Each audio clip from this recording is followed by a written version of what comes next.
We touched briefly, well, I mentioned briefly a term called blogging.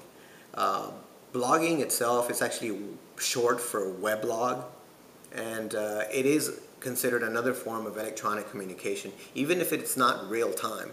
Real time meaning that you get instant feedback from the person that you're communicating with.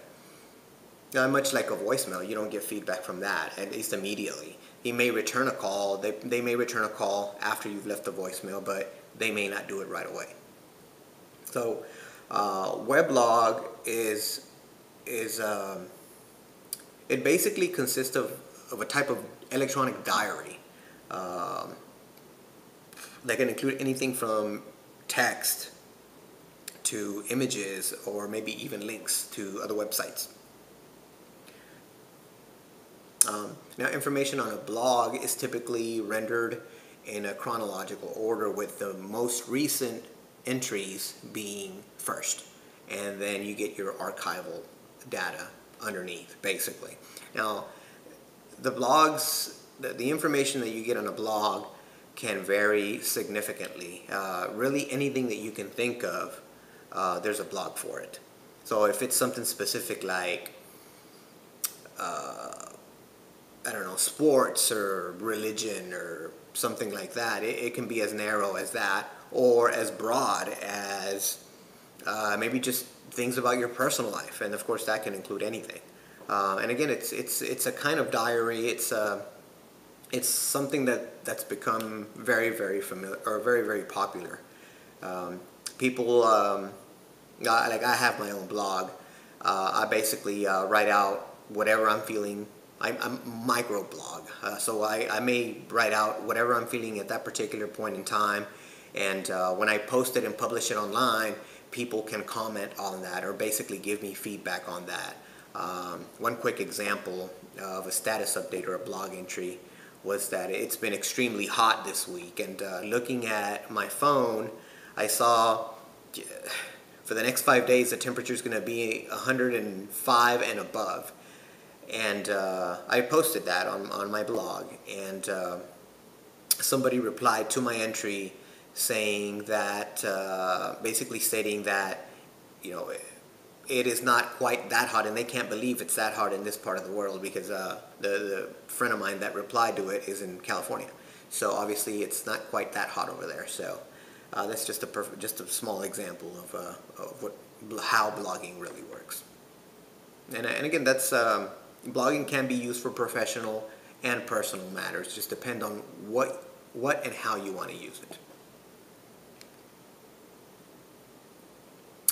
Another form of electronic communication is called instant messaging. This one's been around for a while as well. The thing about instant communication is exactly that. That it's actually instant. It is in real time. So, for instance, some examples of tools that you can use for instant messaging are called Yahoo Messenger or MSN Live Messenger. It basically entails you installing a piece of software on your computer, the other party installing a piece of software on their computer, and communicating back and forth real time. And that can be a lot of these clients actually have other built-in, other than just text, just sending text back and forth. They have other capabilities such as voice. You can actually make phone calls using instant messaging tools these days. And a lot of them now, including Yahoo Messenger, MSN Live Messenger, or even Skype. That's another one.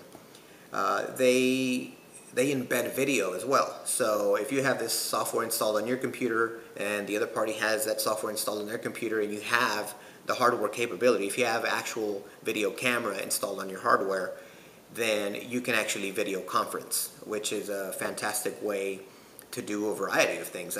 In my case, again, because I work from home, I do this on a regular basis with my boss in California and with my coworker in Plano. And again, that's for strictly work purposes. Now, over the last couple of months, I was able to talk both my sister and a couple of my family members that are in South Texas to purchase the appropriate hardware so we can video conference on a regular basis, because unfortunately I don't have the time or the resources to go down south to South Texas as much as I'd like. So that's, again, an excellent way to actually keep in touch with family when you think about personal purposes of using the software. Now, one last method of communication, or electronic communication, that I'd like to discuss is called text messaging. I'm sure by now some of you, or if not all of you, have heard the term. It's become extremely popular for a variety of reasons. Cost effectiveness is obviously one of them. Now, text messaging has become popular primarily because of the boost in the amount of mobile phones that everybody's using these days. Now it's so cheap to carry a mobile phone. It's extremely easy to just add text messaging capability, so you can send small texts from one device to the next.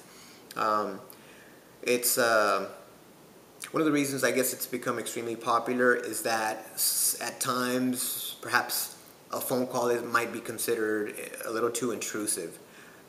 So they rely on a small text message that that'll get sent over the wire, over electronic communication, or over electronic means, I guess, to another device. And typically this is done obviously from phone to phone.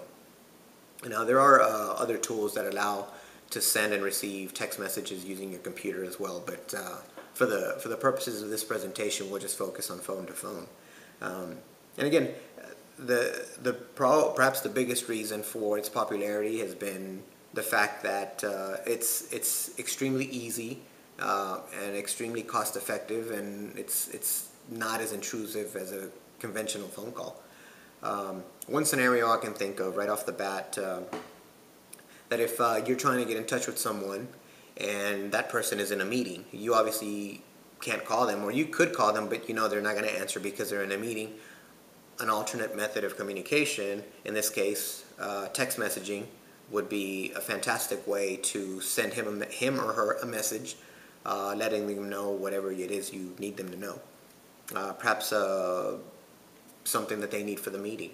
In any case, that's just one small example of how you can use text messaging to be effective in terms of communicating.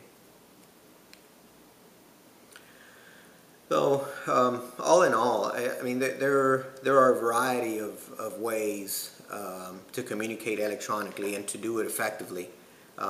We discussed the uses of email, for personal and for professional reasons. We discussed phone and voicemail. We discussed blogging, instant messaging, and text messaging. In a professional setting, what it comes down to is that in that type of environment, you need to be able to succeed, and electronic communication definitely gives you leverage. It gives you the power to be able to succeed and be more productive in a work environment. And in terms of a personal setting, electronic communication goes a long way for keeping in touch with loved ones, and that's pretty much it. There isn't that much to it. Does anybody have any questions? Any questions regarding any of the topics that have been discussed tonight? If so, if you can't think of anything at this point in time, it's not a problem. I'd be more than happy to address any future questions that you may have. Feel free to just send me an email. My email is juanfcoy@gmail.com. And you can find my email address on the handout that has been handed out to everyone. Thank you very much for attending, and I look forward to seeing you again at the next presentation. Thank you.